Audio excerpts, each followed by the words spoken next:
Deep in the quiet countryside, an imposing manor house slept peacefully through the night, its heavy doors bolted from the inside and the fierce guard dog completely silent. Yet, by morning, young child had vanished from his crib, only to be found brutally murdered on the sprawling estate grounds. How do you catch a monster when they are sitting right next to you at the breakfast table? Long before Sherlock Holmes ever existed, this impossible true crime case forced the creation of the modern detective. In the mid-19th century, Road Hill House stood as a towering monument to Victorian upper-class respectability.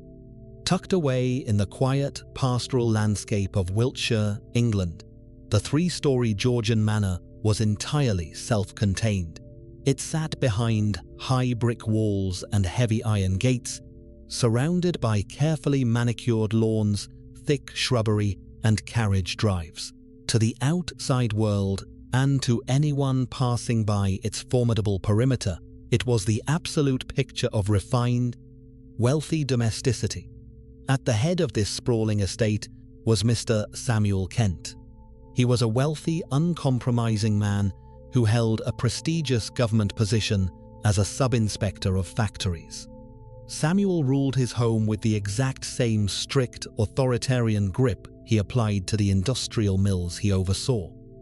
He demanded absolute order, unwavering discipline, and, above all else, the flawless preservation of his family's pristine public reputation. But behind the heavy oak doors and velvet curtains of Road Hill House, the Kent family was slowly rotting from the inside out. The pristine image was a carefully constructed lie, masking a deeply shameful family secret. Samuel's first wife, Mary Ann, had slowly descended into severe mental illness. For years, she suffered behind closed doors, reportedly enduring bouts of dementia and hysteria, before eventually dying a miserable, isolated death. The true scandal, however, was what happened while she was dying. Even as his first wife lost her grip on reality, Samuel had engaged in a poorly kept, blatant affair with the children's live-in nanny, a younger woman named Mary Drew. The betrayal happened right under the noses of his children. Then, less than a year after his first wife was lowered into the ground, Samuel formally married the nanny. In a single day, Mary Drew was elevated from a hired household servant to the new Mrs. Kent, becoming the undisputed mistress of the manor. This sudden shift in power created a deeply fractured, highly toxic environment. For the children of Samuel's first marriage, the psychological toll was profound. They were grieving a mother they had watched lose her mind, only to be suddenly forced to take orders from the very woman who had usurped her. The household was neatly divided into two warring factions living under one roof. This unspoken trauma weighed heaviest on Samuel's 16-year-old daughter, Constance Kent. Constance was not your typical submissive Victorian girl. She was highly intelligent, fiercely independent, and possessed a quiet, calculating demeanor. She despised her new stepmother with a burning intensity. Constance had even once cut off her own hair, dressed in her brother's clothes, and attempted to run away from the suffocating estate, only to be dragged back and punished for her rebellion. The tension inside the house only escalated into outright hostility when the new Mrs. Kent began having children of her own. Constance was forced to sit silently in the shadows, watching day after day as her father and stepmother lavished affection, new clothes, and privileges upon the new offspring. The children of the first marriage were treated as second-class citizens in their own home, pushed aside as inconvenient reminders of Samuel's painful past.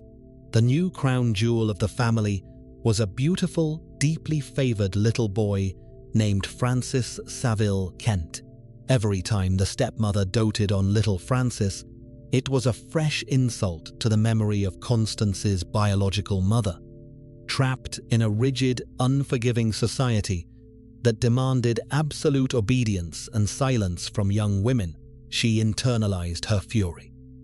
It was a simmering, silent rage growing inside a repressed teenager. Underneath the polite corsets and formal dining etiquette, Constance Kent was a tightly packed powder keg, just waiting for a spark. On the evening of Friday, June 29, 1860, the simmering tensions inside Road Hill House were masked by the mundane, quiet routines of an upper-class Victorian night. As darkness fell over the Wiltshire countryside, the household staff began their meticulous lockdown procedures. Heavy oak doors were firmly bolted from the inside. Thick sash windows were fastened shut and locked securely against the night air.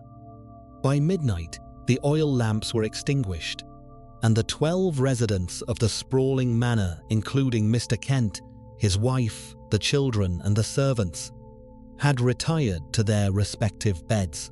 The house fell into a deep, seemingly peaceful slumber. Outside in the yard, a massive guard dog patrolled the estate grounds. Known to be highly aggressive and deeply territorial, the animal was famous for barking viciously at the slightest rustle of a stranger approaching the property. Yet, on this particular night, the dog remained completely silent. Not a single bark echoed across the lawn. Not a single growl disturbed the quiet English countryside.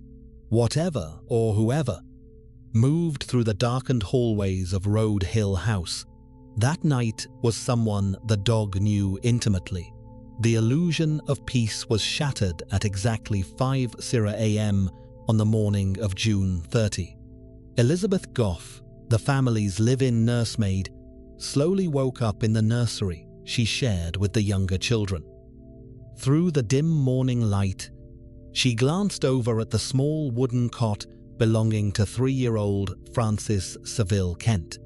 The blankets were neatly folded back, and the cot was entirely empty. The impression of the little boy's head was still fresh on the pillow, but Francis was gone. Assuming that Mrs. Kent had quietly come into the room to nurse the boy during the night, Elizabeth initially brushed off her unease and went back to sleep. It was not until 2 hours later, at 7 a.m., that the terrifying reality set in. When Elizabeth knocked on the master bedroom door to ask for the boy, Mrs. Kent reacted with pure confusion. She had not taken Francis. Panic immediately tore through the manor. Mr. Kent, frantic and breathless, ordered the servants to search every inch of the massive house. They frantically checked under heavy mahogany beds, opened large wooden wardrobes, and scoured the gloomy cellar. When the house yielded nothing, the search spilled out onto the sprawling, dew-covered estate grounds. Neighbors and villagers from the surrounding town quickly arrived to help comb through the thick shrubbery and nearby fields. The frantic search came to a horrifying halt just a few hours later. 2 local villagers, William Nutt and Thomas Benger, noticed something strange near an old, unused outdoor privy on the edge of the property. Peering into the dark, foul-smelling outhouse, they saw a blanket stained with dark crimson. When they pulled it back, they uncovered a scene of unimaginable brutality. There lay the lifeless body of 3-year-old Francis Saville Kent. He had been stuffed down into the toilet vault. The child had suffered a horrific attack. His throat had been slashed with such terrifying force that his head was nearly severed from his small body, and a massive, deep stab wound had been driven straight into his chest. It was a level of violence that shocked the hardened villagers to their absolute core. But as the initial shock gave way to the cold, hard facts of the investigation, a much more terrifying reality emerged. When the authorities examined Road Hill House, they found no broken windows, no picked locks, and no muddy footprints leading in from the gardens. Every single door and window had remained securely bolted from the inside until the servants woke up. There was absolutely no sign of forced entry. This was the ultimate locked room paradox. A child had been butchered in the dead of night, and the complete lack of a break-in meant only one thing. The monster had not crept in from the dark woods outside. The monster was one of the 12 people locked inside the house, pretending to grieve right alongside them. Within hours of the horrific discovery, the local Wiltshire constabulary descended upon Road Hill House. In 1860, the concept of a preserved crime scene simply did not exist outside of obscure medical journals, and these rural policemen were entirely unequipped for a locked room murder of this magnitude.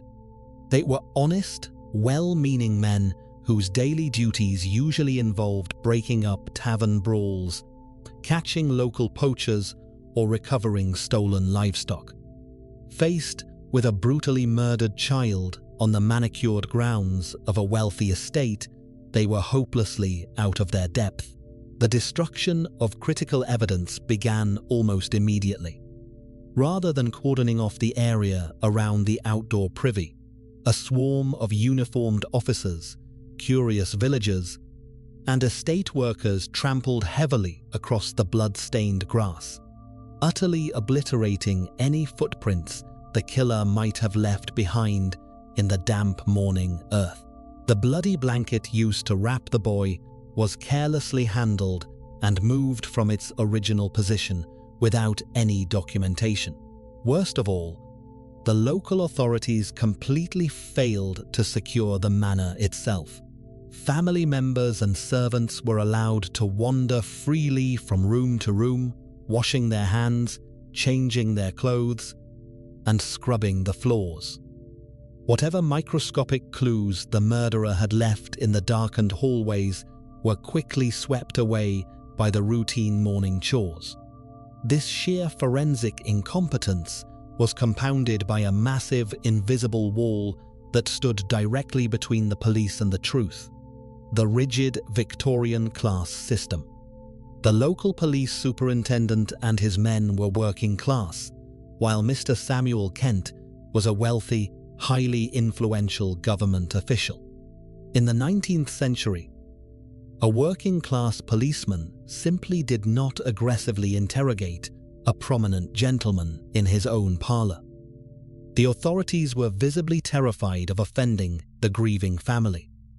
When Mr. Kent offered vague explanations or acted highly suspiciously, such as insisting on leaving the estate in his carriage shortly after the body was found under the guise of informing authorities, the police merely nodded in polite deference. They outright refused to subject the refined teenage daughters, particularly 16-year-old Constance, to any rigorous questioning. To the Victorian mind, it was conceptually impossible that such delicate, aristocratic young women could be physically or morally capable of such visceral violence. Because of this blinding deference to wealth and social standing, the investigation stalled completely. Days turned into weeks, and the local police had absolutely no suspects, no coherent motive, and no murder weapon. But a tragedy of this staggering brutality could not be kept quiet for long. Telegraph wires buzzed, and the national newspapers seized upon the story with a ferocious appetite. Headlines across England screamed about the slaughter of the innocent Kent boy, igniting a wave of mass hysteria. Panic spread from the quiet country lanes of Wiltshire all the way to the bustling, fog-choked streets of London, fueled by the terrifying public realization that a ruthless child killer was still roaming free, laughing at the ineptitude of the law. The local magistrates soon realized they were facing a total public relations disaster. The rural police had bungled the case so severely that they had become a national laughingstock. They were fighting a cunning, methodical monster with nothing but polite apologies and ruined evidence.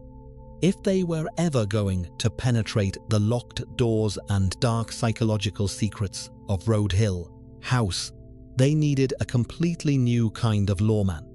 They needed someone who did not care about a family's wealth, someone who understood the dark complexities of the human mind, and someone who would follow the cold, hard logic no matter how ugly the truth became.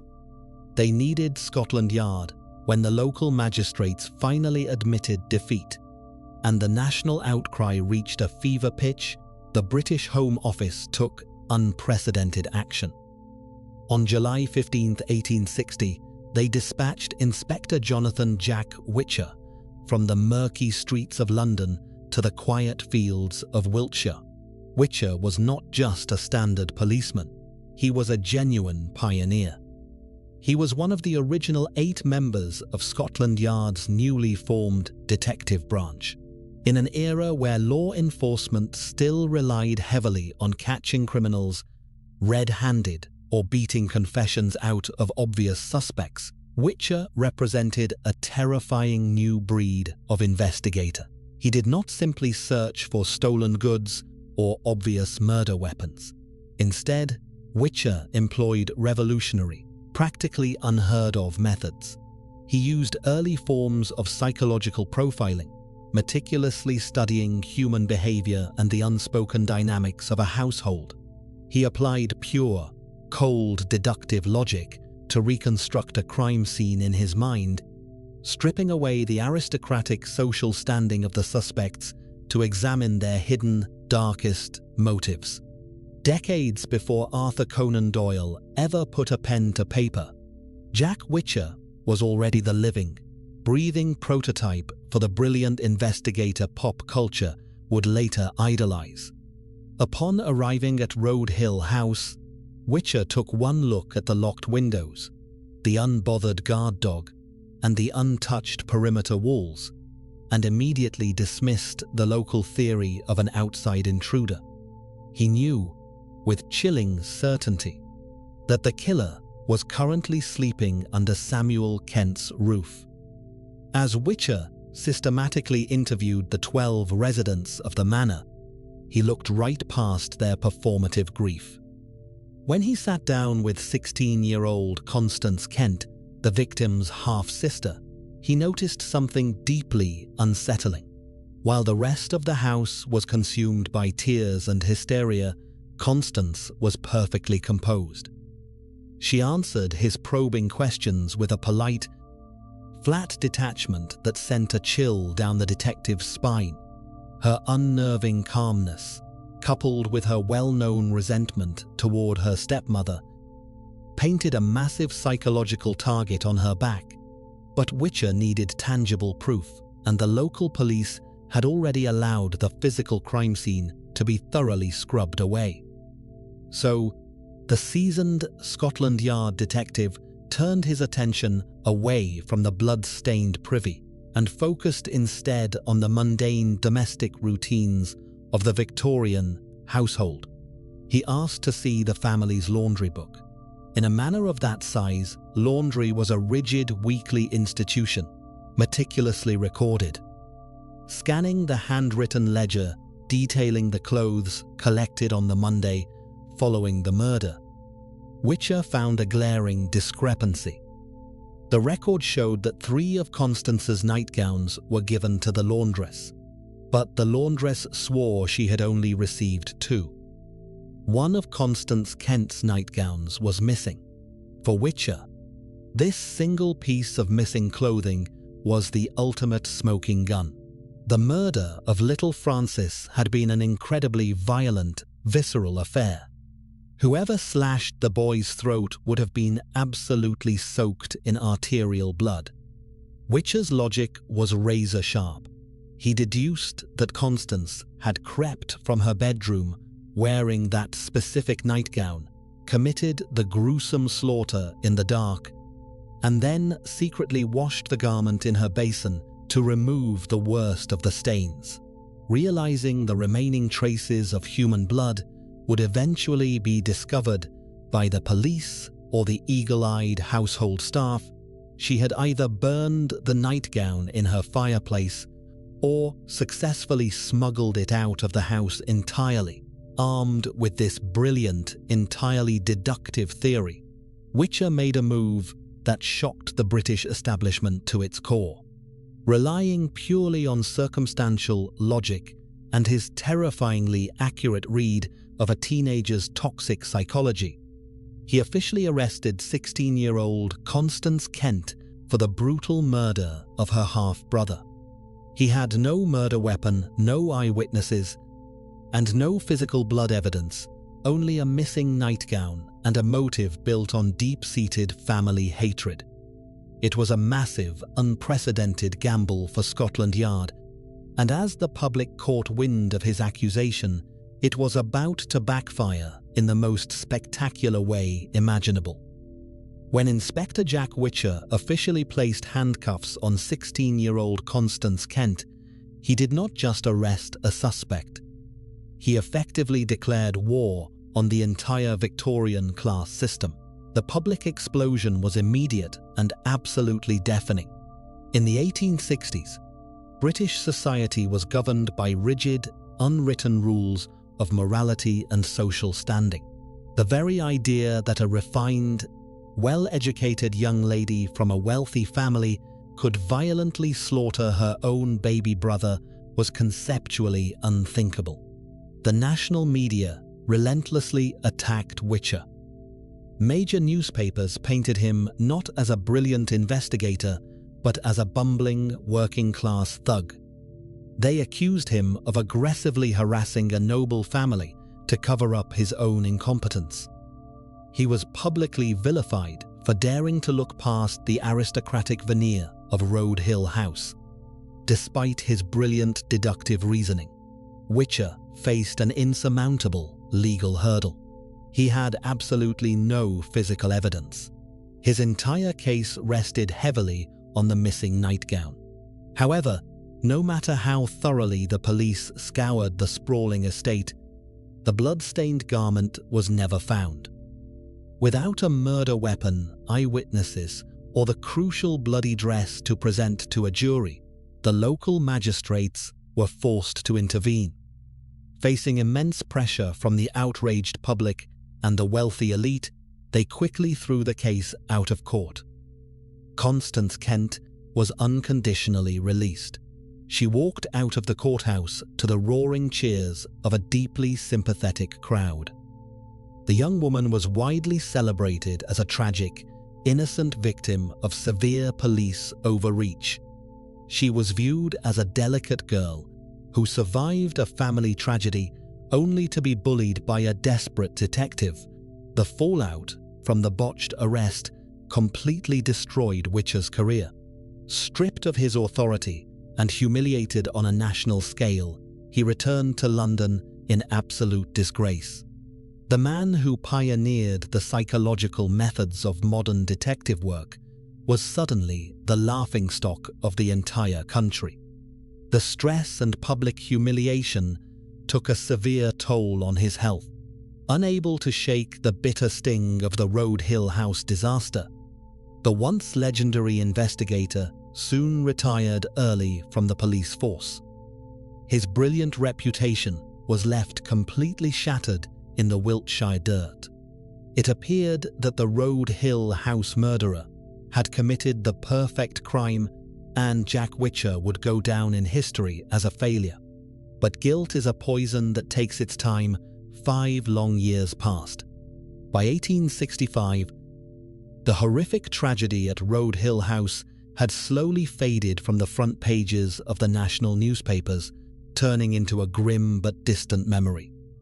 The Kent family had fractured and moved away, trying desperately to outrun the dark shadow of the unsolved murder. Constance Kent, now 21 years old, had retreated entirely from the public eye. She was living quietly as a guest in an Anglo-Catholic religious enclave in Brighton, surrounded by strict routines, silent prayers, and the suffocating weight of her own mind. It was here, in the quiet isolation of a convent-like setting, that the crushing burden of a guilty conscience finally accomplished what the entire British legal system never could. In the spring of 1865, the stoic Victorian facade finally cracked. Constance walked into the office of the Reverend Arthur Wagner, an Anglo-Catholic clergyman, and calmly unburdened her deeply troubled soul. She formally confessed to the brutal, calculated murder of her 3-year-old half-brother, Francis Saville Kent. Her detailed confession answered every terrifying question that had haunted the public for half a decade. Constance explained exactly how she had waited in the dark until the massive house was entirely asleep.